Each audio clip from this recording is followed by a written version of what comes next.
I need to tell you a story that I've never shared before. It's about love, lies, and revenge. I was born into the kind of wealth that makes numbers blurry.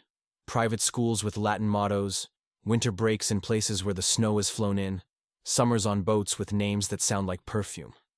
People assume that kind of life makes you loud. For me, it made me quiet. Because when you're the rich kid, you stop being a person and start being a door. One people are always trying to step through. Classmates wanted weekends at the mountain house. Dates wanted the last name more than the first. Even kindness felt like an invoice with net 30 terms. By my late 20s, I'd built myself a disguise. At family galas and boardrooms, I wore the uniform. Tailored suits, polished civility, the right answers. On my own time, I stripped all of it away. I kept my old Toyota Camry, the one that coughs before it agrees to start. I wore thrift store jackets that smelled faintly of cedar and detergent.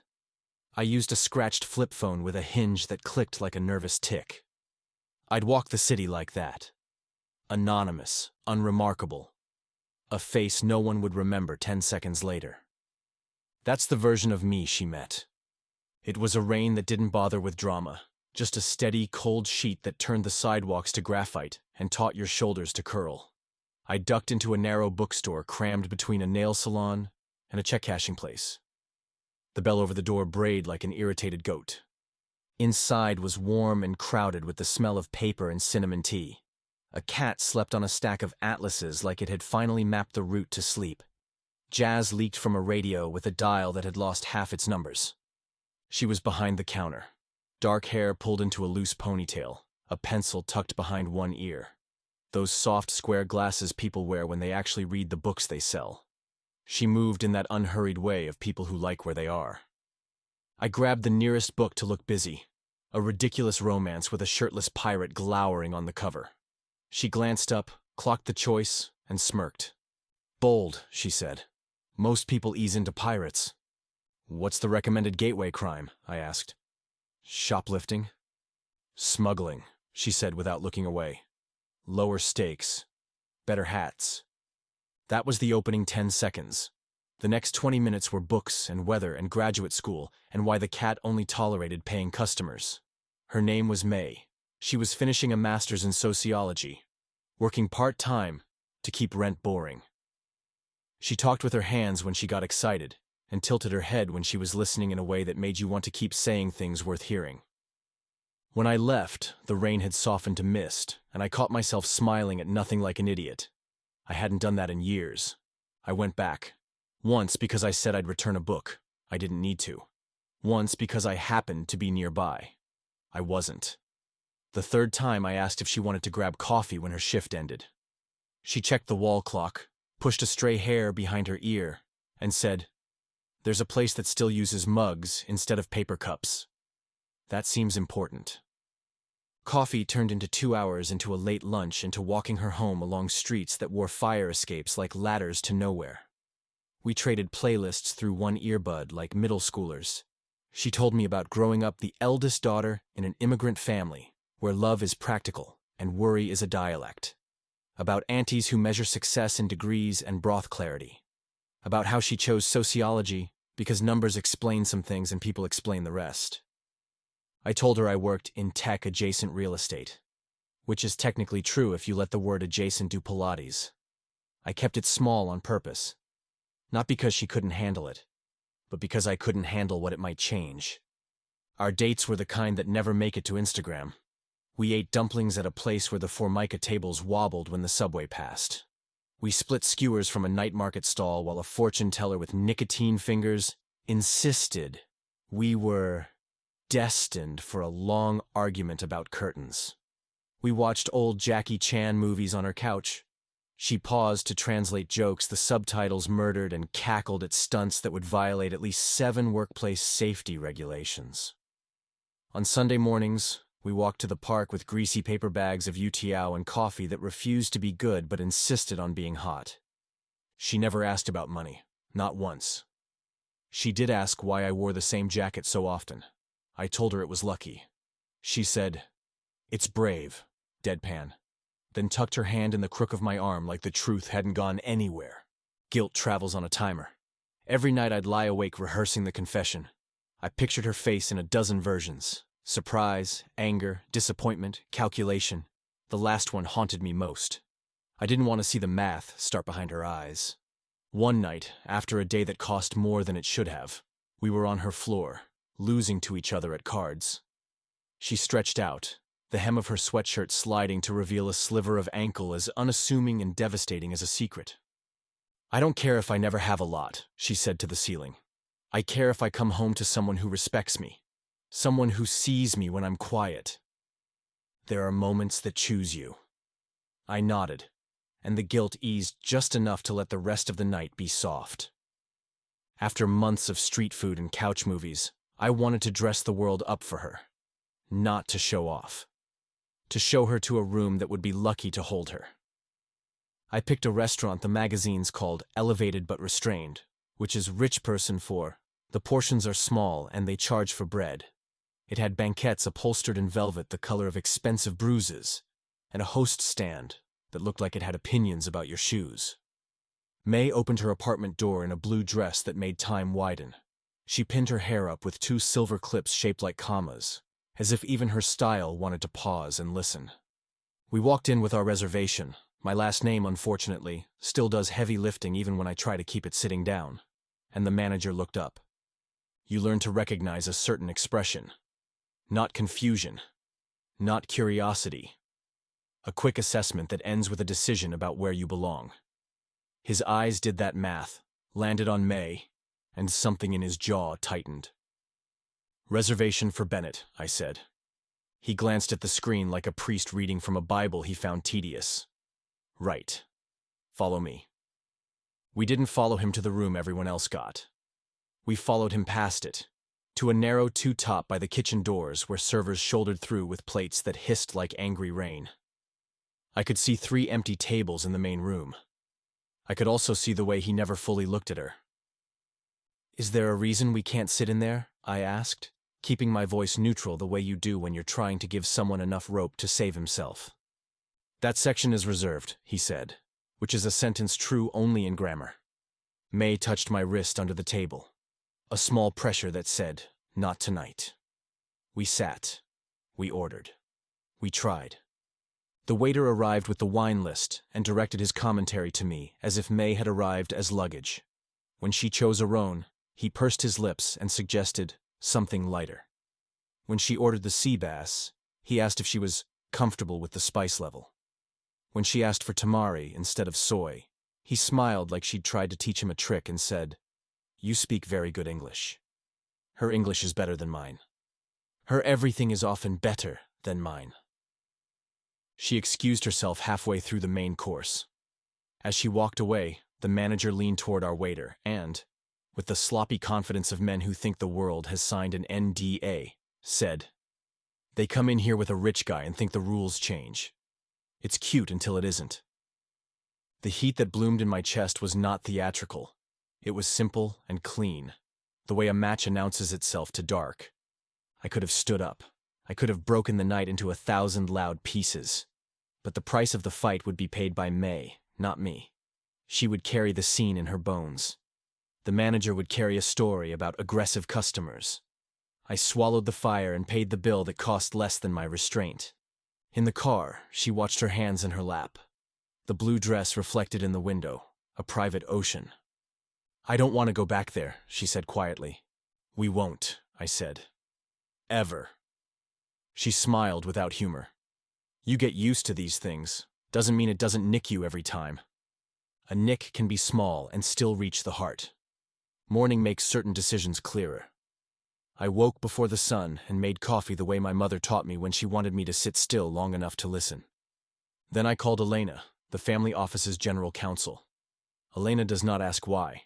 She asks when. "Elena," I said, "I need everything on the property at 7th and Klein. Tenants, lease terms, ownership structure, any encumbrances, any liens hidden under rugs." "Time frame?" she asked. "Yesterday." Understood. 2 hours later, the dossier landed in my inbox with the elegance of an airstrike. The building was owned by a private REIT in which we held a minority stake. Enough to know things, not enough to steer. The restaurant's lease was coming up inside 6 months. There were 3 competing offers for the ground floor if the current tenant failed to renew. The REIT had been flirting with an exit for 2 years. Options? Elena asked. Acquire the building through a new vehicle, I said. Quietly. No headlines. No Bennett fingerprints. We'll need to go over diligence, environmental, structural, vendor contracts. I'm not asking you to cut corners, I said. I'm asking you to sharpen them. If this sounds cold, let me say it plainly. I wasn't scheming to ruin a man's life for sport. I was removing a piece from a board it never deserved to sit on and replacing it with one that could play the game better for everyone. If that feels like rationalization, fine. I've learned to live with the idea that good and petty can share a spine. We formed Kite Street Holdings LLC, a nothing name in a city of shell companies, and made an offer that solved problems the REIT had been massaging. We assumed certain headaches they were happy to stop budgeting Advil for. We sweet-talked lenders with relationships that predated my voice dropping. We closed in 41 days. When the ink dried, I walked past the host stand the same way I had that night. The manager, Richard, I learned, looked up and didn't recognize me. That felt correct. We do our best work when we're invisible. Elena sent the formal notice. The lease would not be renewed. We offered terms that allowed a graceful exit if the tenant wanted to salvage dignity. He chose loud instead, with a letter that suggested outsiders were ruining the neighborhood he'd alienated years ago. I don't remember if I read the last paragraph. I remember the font was bad. There are simpler forms of revenge than construction, cheaper too. But spite that doesn't improve the landscape is just litter. We hired Lynn Tran as general manager, a woman whose resume read like a case study in ceilings. Years of running other people's rooms, building other people's reputations, getting blocked at the last minute by owners who preferred a safer face on the website. When Elena asked for candidates, 3 independent suppliers and a chef we trusted said, "You want Lynn," before we finished the sentence. Lynn walked the space with a yellow legal pad and a face that did arithmetic in real time. "Flow is wrong," she said in the first 5 minutes. "You're making the staff fight the room. Host stand belongs here. Sightlines to the bar are dead. Kitchen pass chokes service at the exact moment you need it to breathe." We brought in Aiko, a designer who believes lighting is a moral issue. She warmed the room without dimming it, like she taught the chandeliers to be hospitable. We picked chairs sane people could sit in for 2 hours without negotiating with their spine. We hired a pastry chef who writes emails like love letters and a line of servers who could solve a table's energy the way a good paramedic reads a pulse. Policy matters more than decor. Lynn wrote a handbook in plain language. 0 tolerance for discrimination from guests or staff. Escalation protocols that protected servers from being sacrifices to customer quirks. A training module on cultural humility that used real scenarios and didn't insult anyone with corporate clip art. A quiet fund for staff legal support and counseling, because hospitality asks people to swallow things no one should have to. We called the place Comet because I liked the idea of something bright blazing through and then returning on its own terms. The night we opened, May sat at the bar in a linen blouse that looked like it remembered summer. She watched, not with the brittle hope of someone waiting for a mess, but with the interested calm of a person who knows what good looks like and expects it. When Lynn stopped by with a plate of something new and asked for notes, May chewed, considered, and said, "More vinegar in the pickled shallots. Let the acid say hello first." Lynn grinned.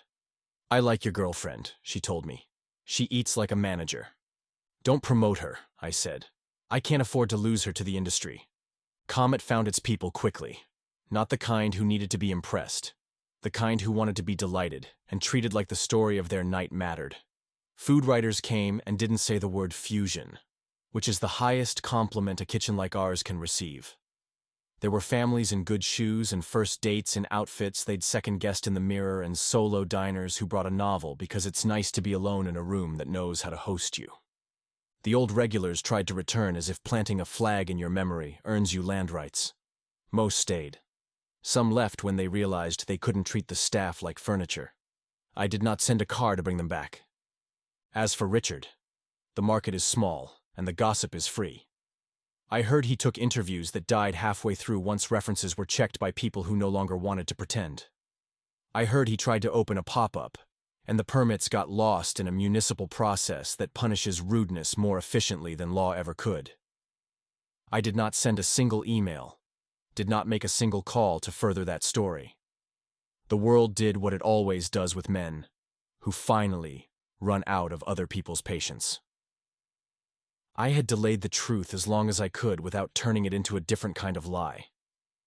One night, after we'd closed the restaurant to the public for a staff family meal, everyone crowded around pushed-together tables, arguing about whether cilantro tastes like soap.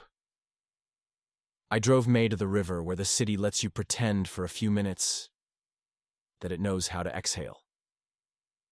"There's something I need to tell you," I said, which is a sentence people should be allowed to ask questions about before they hear the rest. She turned, one eyebrow lifting in that small semaphore she uses to signal patience with an expiration date. "I'm not just the guy you met in the bookstore," I said. "I mean, I am that. But there's more.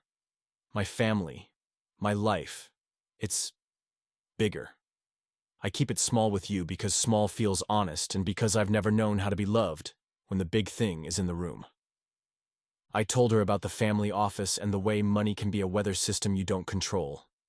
I told her about Elena and Kite Street and the building and the lease and how the night with the chandeliers collected interest I decided to pay in full. I expected anger, shock, a coldness that meant recalculation had begun. She looked out at the black water stitched with lights. Then she laughed this small sound that wasn't unkind. "You bought the building," she said, like she was adding up a bill no one else had noticed. "I did. And you reopened it so nobody else has to eat a meal like that again. That was the point. And you didn't tell me because you were scared I'd start doing math." "Yes," I said. "I was a coward. And also a person who has learned, badly, that the truth can rot on contact with certain expectations." She was quiet long enough for the night to make its own noises. "You could have told me," she said finally. "But it wouldn't have changed the thing that matters. I didn't fall in love with your ledger." "What did you fall in love with?" I asked before I could stop myself. She bumped my shoulder with hers. "A man who reads pirate romances in the rain and thinks lighting is a moral issue." We sat like that, two people who had moved an ugly thing out of the room to make space for a better one.